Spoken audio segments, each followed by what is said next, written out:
Two things I want you to take away from today's interview: how to make your business profitable as quickly as possible while ensuring you maintain profitability as you grow, and the ideal question to ask your customers to learn the best ways to market your business. Are you looking for new ways to make your sales grow? You've tried other podcasts, but they don't seem to know. Harvest the growth potential of your product or service as we share stories and strategies that'll make your competitors nervous. Now, here's the host of the Harvest Growth Podcast, John LeClaire. Welcome back to the show. I'm excited to have on with us today Kyle Feigenbaum. He's the founder of healthybud. It's a line of dog treats. He's going to describe exactly why these are different, why they're better than other treats and snacks and foods and other products on the market. And we'll get into the story behind his business as well. He's got quite a cool track record that you're going to enjoy, I'm sure, hearing from today. But Kyle, first of all, welcome to the show. John, it's a pleasure. Thank you for having me on the Harvest Growth Podcast. I'm looking forward to this conversation. Likewise. So for our audience's sake, can you talk about how'd you develop this line of products and how is it different? What are the kind of key characteristics of healthybud in your line of products?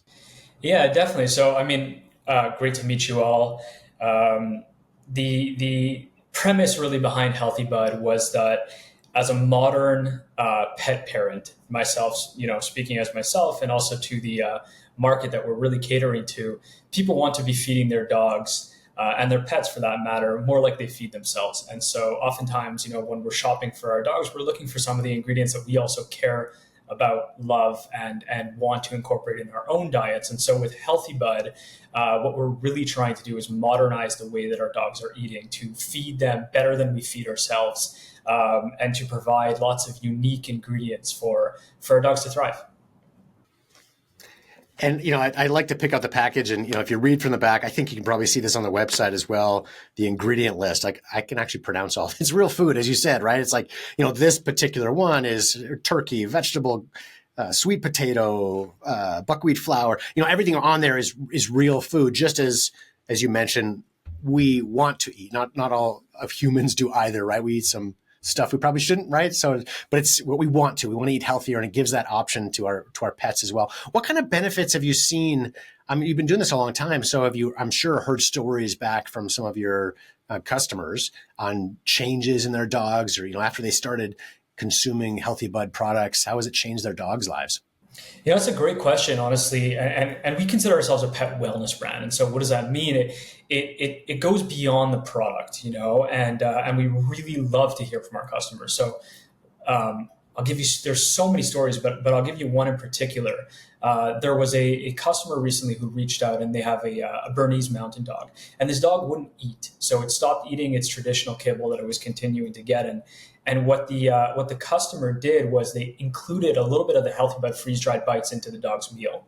And what they noticed was very, very interesting. So when the dog went to eat, they actually picked out what was the healthybud freeze-dried bites. This, I think it was a beef protein that they were on, and picked out the bites, ate the bites, and left their kibble. And what's crazy about that is that the kibble and the bites, to the human eye, it looks very, very similar, to you and I. And so what the dog is doing is, dogs are much smarter maybe than we give them credit for. And what the dog in this case was doing was it was picking out which bite or which piece of food that it felt was not only the best smelling and the best tasting, but maybe the most nutritious, right? And dogs, as pack animals, they know intuitively which foods are more nutritious than others, and they will go for the food that is more nutritious. And so in that case, they were going for healthybud over their old food. And these are the type of messages that we receive from our customers, and we pride ourselves on one thing above all else, and it's we are the pet brand for the picky eaters, right? So our favorite customers are the ones that, at first the pet parents will come over to us and they'll say, oh, my dog is super picky. I really don't think they're gonna try your treats, or they're gonna try your food, or they're gonna like your food. And we say, well, let's just try, and the response that we get on that is out of this world, especially on small breeds, picky breeds, dachshunds, chihuahuas, bulldogs, things like this, where the dogs might be a little bit more cautious with what they're eating, and maybe even allergic in some cases. And that's really where we set ourselves apart. And if you check out the website, which by the way is healthybud.co, there's a lot of different products on there. Maybe for our audience's benefit, if they go check it out, what are a couple of the most popular or most commonly purchased products? And also, I think you mentioned there's a new launch that just came out as well, if you want to share that. We did, yeah. So definitely. So I have it right here. Actually, this is a product from our best-selling product line. So we just launched these new. They're really tiny training treats. What's great about these is they're only 1 calorie per treat. You get over 500 in a bag. They're super soft and they're great for any new pet parents trying to train a puppy or small dogs. Whatever you might want to use them for. We do them in a salmon protein, a beef protein, and a chicken protein. So these have very quickly become our best sellers, both in stores, online, any channel that we're selling it to. Pet parents are absolutely loving them. Awesome. And you have a little tote that you launched recently as well. We do. You know what? Yeah. So we're just launching these. So with the launch of the training treats, we wanted to do something a little bit special, and people are always using these little treat pouches. So this is not usually what you can expect from healthybud, or really that food and treat brand. But we did this because this is really fun. So it's a little training treat pouch. It says "My dog eats better than I do" on it. That's kind of our thing now, and yeah, super convenient. So you can always train on the go and keep your dog entertained. It's been super useful, and our community is loving it. And for those that are listening, you can check out both of these products or their whole line of products at their website, or of course, come back and watch the video on YouTube, but go to healthybud.co. Kyle, let's talk about your background, how you got started in doing all this. It's a little bit, I say non-traditional, but everyone I interview, all the founders I talk to, there is no normal path, right? So nobody does like, all I do is launch products. That's kind of what I've been doing for a long time, but I'm the weird one. Everybody else has been something else first, and they kind of transition when they've got a great idea. But your background in particular is in finance. Can you talk a little bit about your background and how that has helped you to succeed with this business?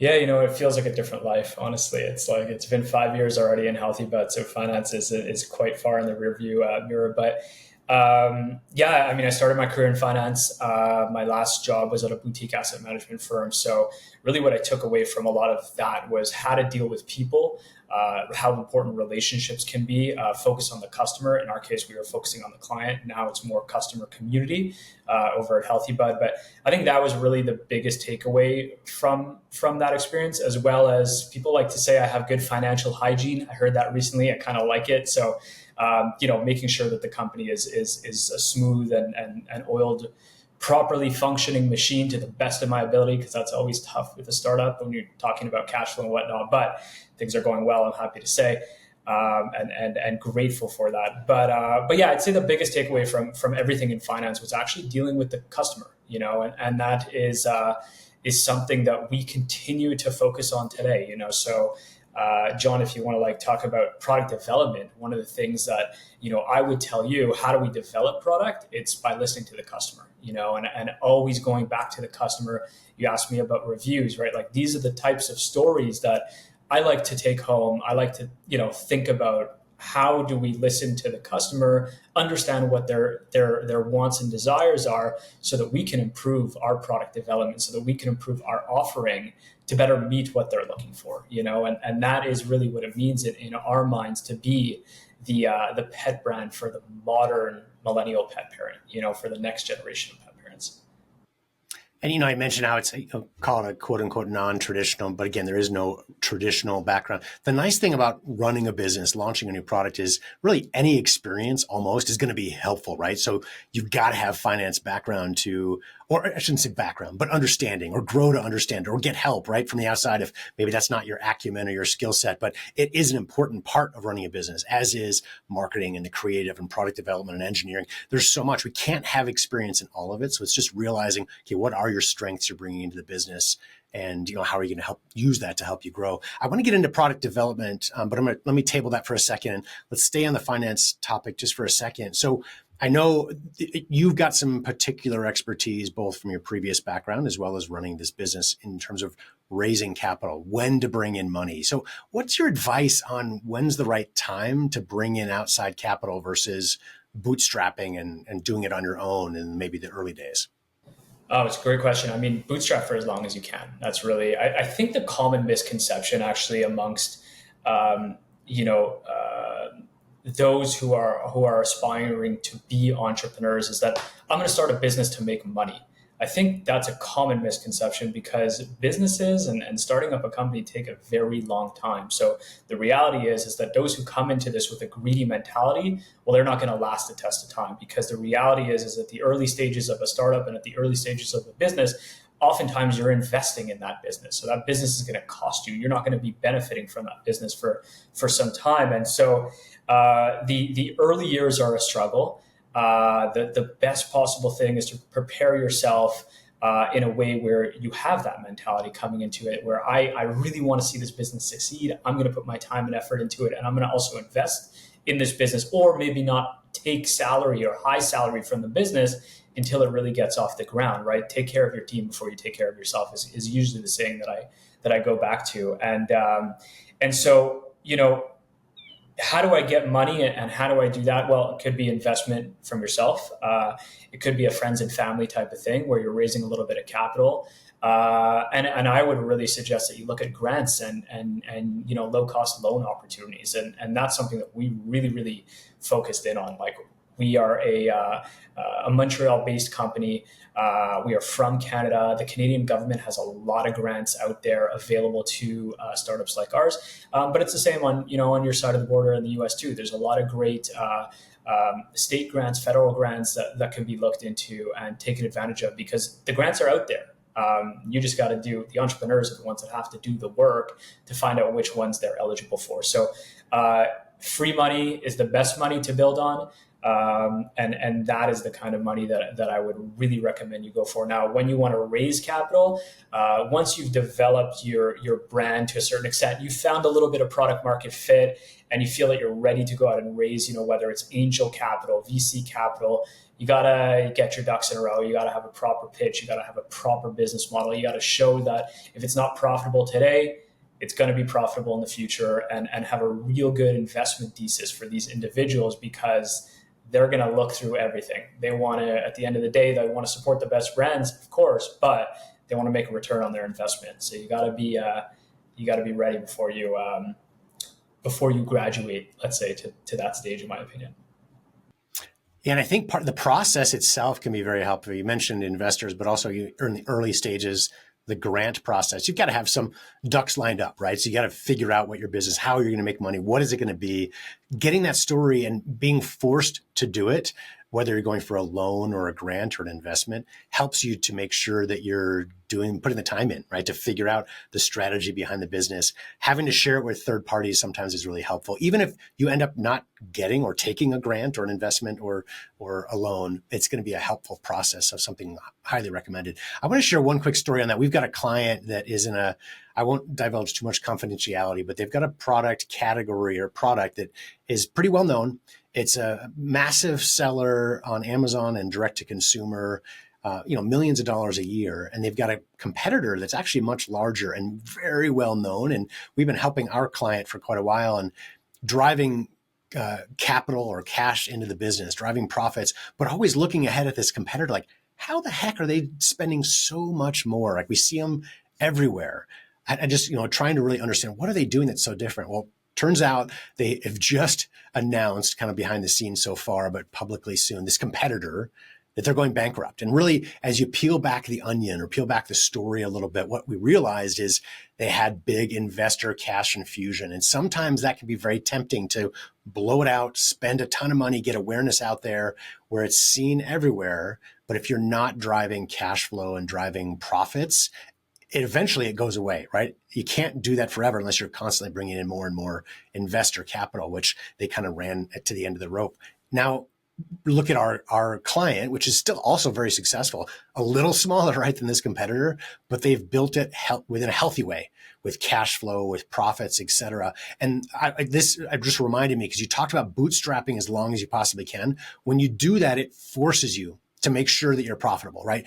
Get to profitability, get cash flow coming into the business as quickly as possible. That way, when maybe you do get a big infusion from investors down the road, but you've got now the discipline to make sure you turn that money into profits, not just sales or not just awareness that has a lifespan, right? And unless you can get to profitability, it's going to go away. So I love that advice.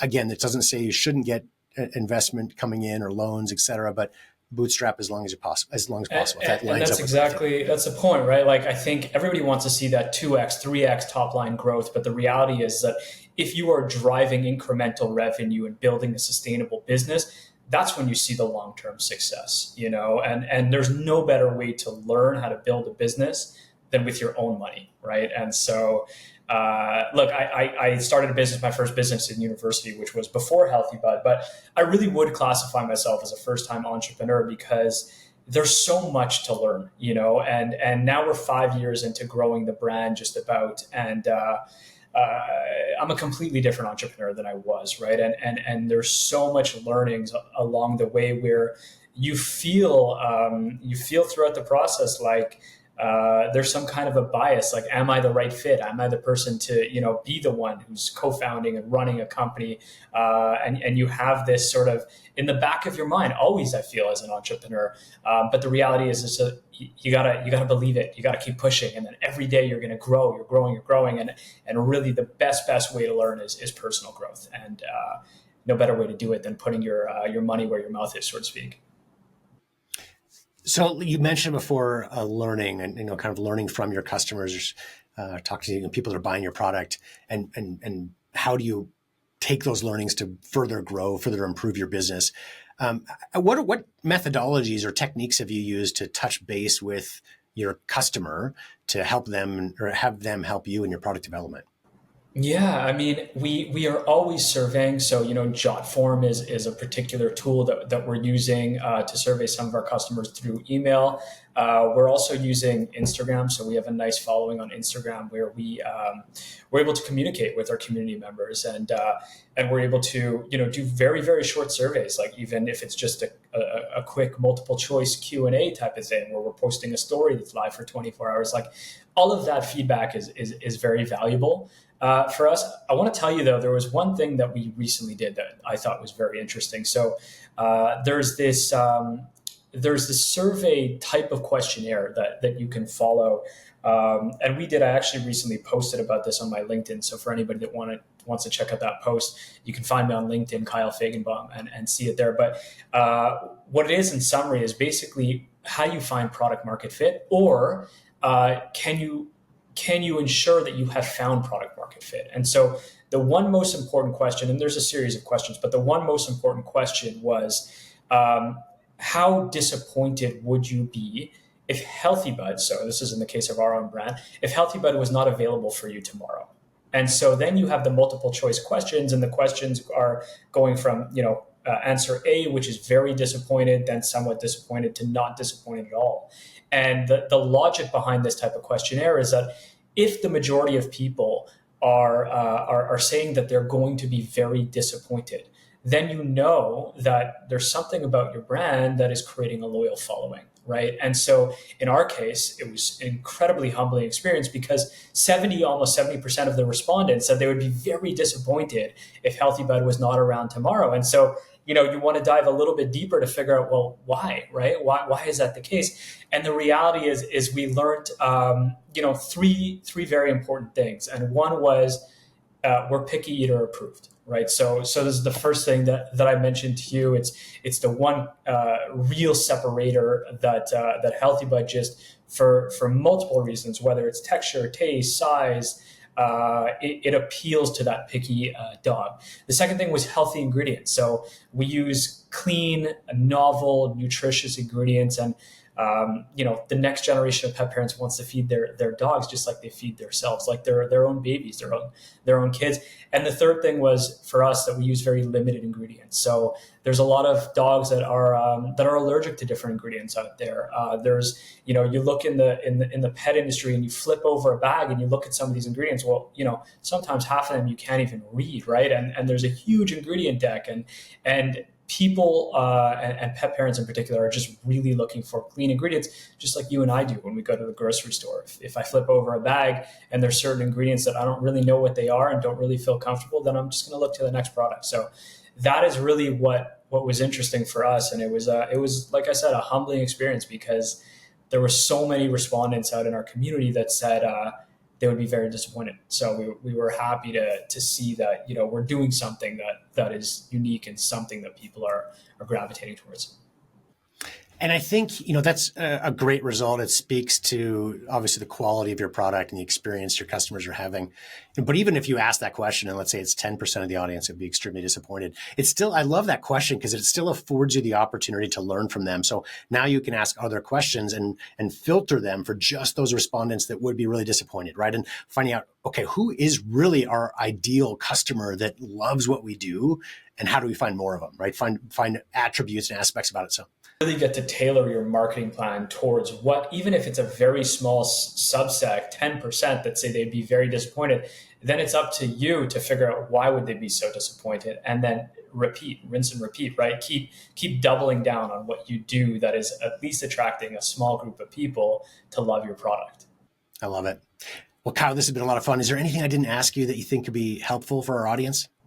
Yeah, I mean, nothing comes to mind in particular. It's a good question. I would say we covered a lot today, and it's been great to chat with you, John. Really appreciate you taking the time.